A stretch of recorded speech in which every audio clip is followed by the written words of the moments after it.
শুভ সকাল বন্ধুরা, আর একটা নতুন ব্লগ নিয়ে চলে এসেছি। আজকে হচ্ছে শুক্রবার আর আমি চললাম মায়ের বাড়ি। তো বাসে করে যাচ্ছিলাম। আশেপাশের পরিবেশটা বেশ ভালো লাগছিল। অনেক দিন পর বাসে চাপলাম, নাহলে রিক থাকলে মোটামুটি টোটো বা অটো ছাড়া রিক কিছুতে চাপতে চায় না। তো আজ একটা বিশেষ কারণেই মায়ের কাছে যাচ্ছিলাম। সেদিন বলেছিলাম যে শালওয়ালা আঙ্কেল এসেছিলেন, তো একটা কম্বল নেওয়া হয়েছিল, ওই কম্বলটাই দিতে যাচ্ছি। মায়ের যেহেতু একটু বয়স হয়ে গেছে, তো মা ভারী কম্বল মানে ক্যারি করতে বা গোছাতে একটু কষ্ট হয়। তাই তো রাস্তা দিয়ে যেতে যেতে না, ঘরে ঢোকার আগেই একটা সাপ দেখলাম। তো ছোট্ট করে ওটারও ভিডিও করার চেষ্টা করলাম, কিন্তু ভয় পাচ্ছিলো, সামনে যাইনি। তো মায়ের কাছে কম্বলটা রেখে দিয়ে আগে তড়িঘড়ি করে মাসকাবাড়িটা লিখে কাকুর কাছে দিতে যাব, কারণ কাকুর দোকান 12টা অবধি খোলা থাকে। মা যার কাছে মাসকাবাড়িগুলো নেয়। আমার বিয়ে হওয়ার আগে থাকতেই আমরা এই ঘরে যখন এসেছি, তখন থেকেই আমাদের যারা পাড়া প্রতিবেশী ছিলেন তারা বলেছিলেন এনার দোকানে মাসকাবাড়ি নিতে। তো মাসকাবাড়ি নিতে যাওয়ার আগে মা বললো, খেয়ে এসছিস কিছু? আমি বললাম না, খাওয়া হয়নি। তো মা করে রেখেছিলো চাউমিন। তো চাউমিনটা খেয়ে আমি বেরিয়ে যাব। মা কিন্তু পেঁয়াজ ছাড়া চাউমিন করে, এর মধ্যে শুধু একটু গাজর, বিনস আর ফুলকপি দিয়ে বানায়। আর এই যে মাসকাবাড়ির ব্যাগ, 2টো ব্যাগে হয়ে যাবে মাদের, তাই জন্য 2টো ব্যাগ নিয়ে আমি চললাম এবার দোকানের উদ্দেশ্যে। মা অবশ্য ফোন করে দিয়েছিল যে আমার ছোটো মেয়ে যাচ্ছে, আপনি একটু দোকানটা খোলা রাখবেন। তো উনি বললেন হ্যাঁ হ্যাঁ 12টা অবধি খোলা আছে, আসতে বলুন। তো আমি এখন তাড়াতাড়ি করে যাচ্ছি, যে জিনিসগুলোও তো নিতে হবে, শুধু গিয়ে পৌঁছালেই তো হবে না। 12টার মধ্যে আমাকে জিনিসগুলোও নিয়ে নিতে হবে, কারণ ওই কাকুও একটু অসুস্থ, টাইম মেনটেন করে খাওয়া দাওয়া করেন তাই। তো দেখো দোকানে পৌঁছে গেছি, আর কাকু এক এক করে জিনিসগুলো দিচ্ছে আর আমি এখানে নিয়ে নিচ্ছি। তো এখানে বসার জায়গা ছিল, কিন্তু আমিও ভাবলাম একটু হেল্প করে দিই। কাকু পা একটু মানে কোমরে ব্যথা আছে, তো বারবার এসে খাতাটা দেখছেন আর ওজনের জিনিস, প্যাকেটের জিনিস এগুলো আলাদা আলাদা করে দিচ্ছেন। আর কাকু আমাকে গ্লিসারিন সাবান বলছিল আলাদা একটা নিতে, কিন্তু আমি দেখলাম বাবারই মায়ের তো সেই এইটাই পছন্দ, তো এটা যদি না নিই তখন আবার আমাকে বলবে কেন এই সাবানটা কি ছিল না। তো ওখান থেকে কাকুই একটা টোটো ঠিক করে দিল, আমি ওই টোটোতে করে ঘরে চলে এলাম। তারপরে আবার এই ওষুধ আনার জন্য বেরোলাম, কারণ এই ওষুধ আমাদের হেলথ সেন্টার পাওয়া যায়, যেখানে দেখানো হয় ওখান থেকেই পাওয়া যায়। কিন্তু প্রবলেম হলো যে এখন নতুন ডাক্তার যিনি বুঝতে পারেননি, তাই এগুলো লেখেননি।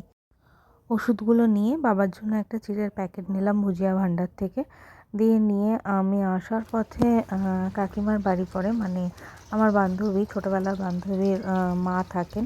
তো কাকিমাকে ফোন করলাম, আপনি আছেন? তো কাকিমা বললো না আমি আজকে নেই, কারণ আমি যতবারই আসি মায়ের কাছে এসে ঘুরে চলে যায়। কাকিমা বলে আমার কাছে তো এলি না। তো তাই জন্য একবার ফোন করে নিলাম যাওয়ার আগে। তো কাকিমা যেহেতু নেই তাই আমিও ঘুরে চলে এলাম। কাকিমা থাকলে হয়তো আর একটু টাইম লাগতো আমার ঘরে ঢুকতে, কিন্তু আমি ওই 1টা 10-15-র মধ্যে ঘরে ঢুকে গেলাম। তারপরে ঘরে ঢুকেই আমি ভাবছিলাম যে মায়ের যা যা ছোটো ছোটো কাজগুলো আছে সেগুলোও করে দেবো, যেহেতু কাকিমার কাছে আর বসা হলো না তাই।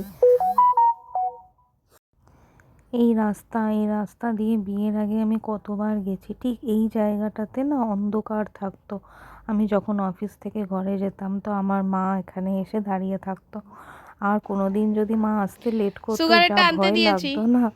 তো দেখো আমি ঘরে পৌঁছে গেছি, আর ঘরে আসবো আর বাগান দেখাবো না, এটা তো হতে পারে না।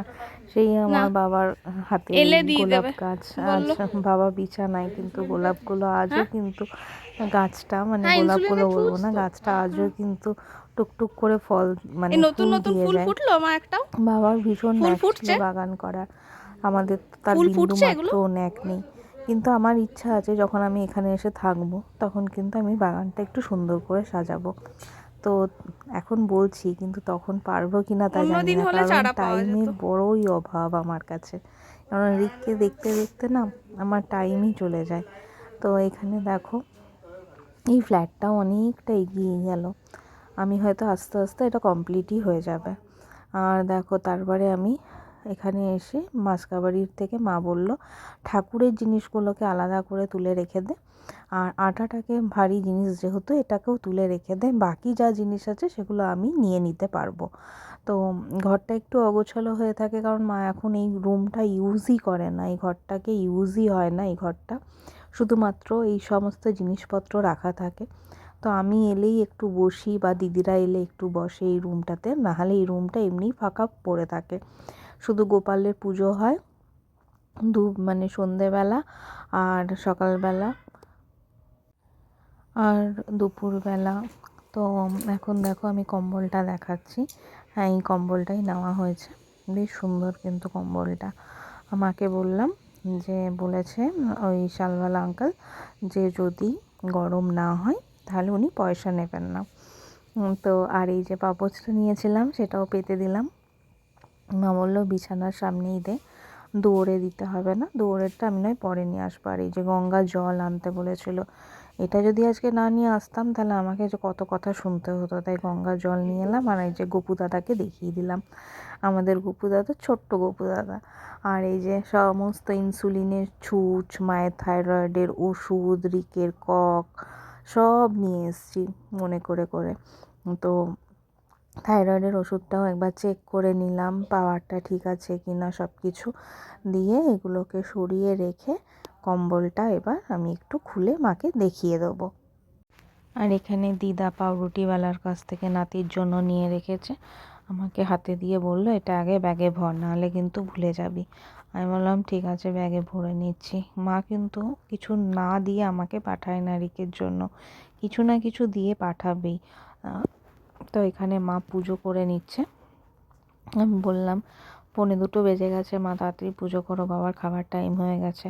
আসলে না তাড়াহুড়া করে মা এখন কাজ করতে পারে না। আর আমি আজকে এসে যেহেতু বাইরের দিকটাই সামলেছিলাম, তাই জন্য মাকে আর কিছু হেল্প করতে পারিনি। তো এখানে দেখো মা রান্না করেছিল বাঁধাকপির তরকারি, পেঁয়াজ শাক পোস্ত, এখানে সব রকম সবজি দিয়ে একটা মিক্স ভেজ, আর এখানে পাবদা মাছের ঝোল। পাবদা মাছের ঝোল করেছিল, ঝাল করেনি, কারণ কি সর্ষেটা মাদের এখন সহ্য হয় না। আর আমি তো নুন খাই, তাই নুন নিয়ে নিয়েছি। কিন্তু মায়ের কাছে আমার নুনটা দরকার পড়ে না, কারণ মা অনেকটাই নুন দিয়েই ভালো করেই বানায়। মানে আমার যেমন নুনটা একটু কম হয়ে যায় হয়তো, কিন্তু মায়ের কাছে না নুনটা সবসময় ঠিকই থাকে। আলমারি গুছাতে গুছাতে দেখো গুছাইনি, খুঁজছি জিনিস। দেখ বোন, এগুলো বানাতি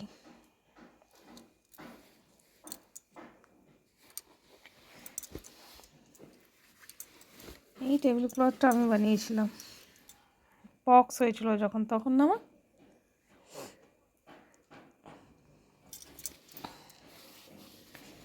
সারা জায়গায় আদি অগ্নিভ দাস করে ভরে দিয়েছে একবারে। পর্দা, এই অন্ধকার, কিচ্ছু দেখা যাচ্ছে না।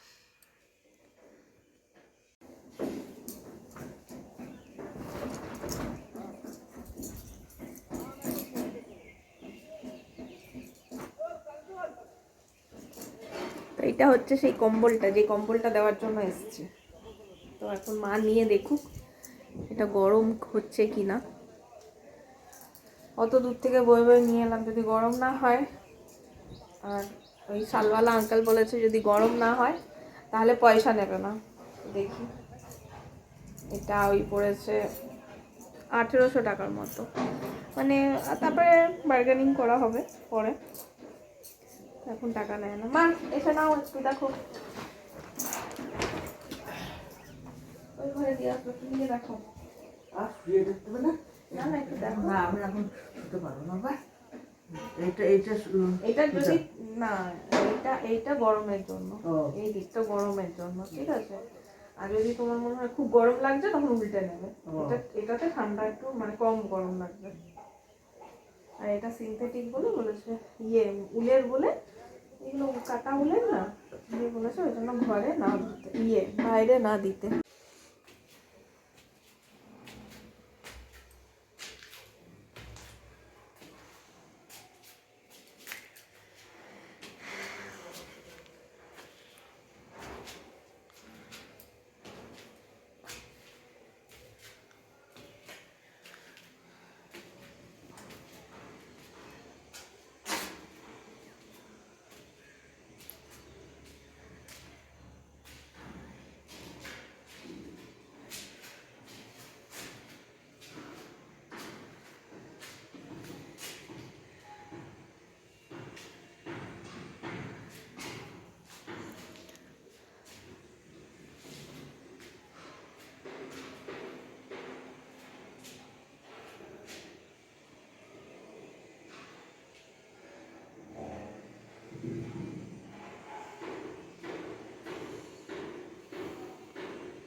ওইদিকে সমস্ত কাজকর্ম করে আমি চলে এলাম ঘরের দিকে। তো দেখো সেই মাঠ, সেই সব কিছু আবার সেই একই জায়গা। তো এখন যাচ্ছি, দেখি গিয়ে রিক কী করছে। ইচ্ছা আছে একটু নিচে নিয়ে ওকে খেলবো। তো দেখি ও যদি না ঘুমায় তাহলে ওকে নিয়ে একটু খেলতে বেরোবো। আর এখানে আমি কিন্তু সূর্যটা দেখাচ্ছিলাম, জানি না তোমরা বুঝতে পারলে কি না। তো এই দেখো ওকে নিয়ে খেলতে নেমে গেছি।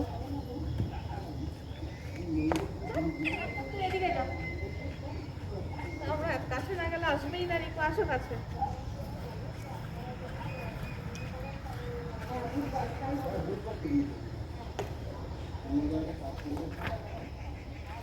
খেলতেই পারছো না।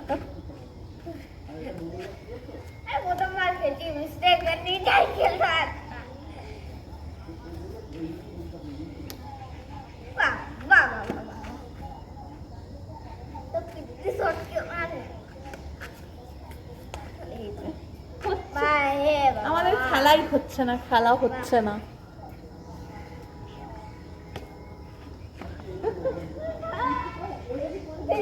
পাপা থাকলে ভালো ছিল।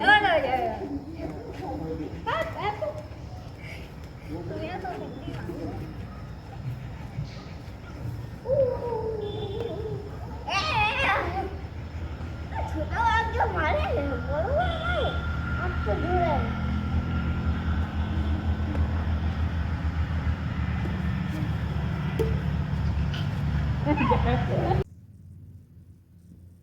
থরথর করে কাঁপছি। আর সন্ধ্যাবেলার টিফিন বিউলির ডালের বড়া। বড়া টানছিলে না? হ্যাঁ, তুমি আর এই যে বন্ধুরা, রিকের পড়া হয়ে গেছে, মানে আমার কাছে পড়া হয়ে গেছে। মাইনক্রাফট। ম্যাম আসবে পড়াবে। তোমাদের নতুন বন্ধু, এটা হলো মন্টু। এই ডায়মন্ডে পড়ে আছে মন্টু। এই হলো, দেখো দেখিয়ে দিচ্ছি, মন্টু। আর এর নাম হলো ঝন্টু। ঠিক আছে, দেখলে? ম্যাম আসবে, পড়তে বসবে, তারপর যাবে ড্রয়িং এ। আর আমি লিফট বানিয়েছি, দেখো। না, সবাই সোল স্যান্ড আর ম্যাগমা ব্লক দিয়ে, আর নদীতে একটা জিনিস পাওয়া লম্বা লম্বা, ওইগুলো দিয়ে, ওইগুলো আগে লাগিয়ে তো আজকের মতো ব্লগটা এখানেই শেষ করছি। Good night. ম্যাগমা ব্লক লাগাবে তাহলে। Good night. আর যদি কিছু ভালো লেগে থাকে প্লিজ লাইক, শেয়ার, সাবস্ক্রাইব করে দিও। Thank you.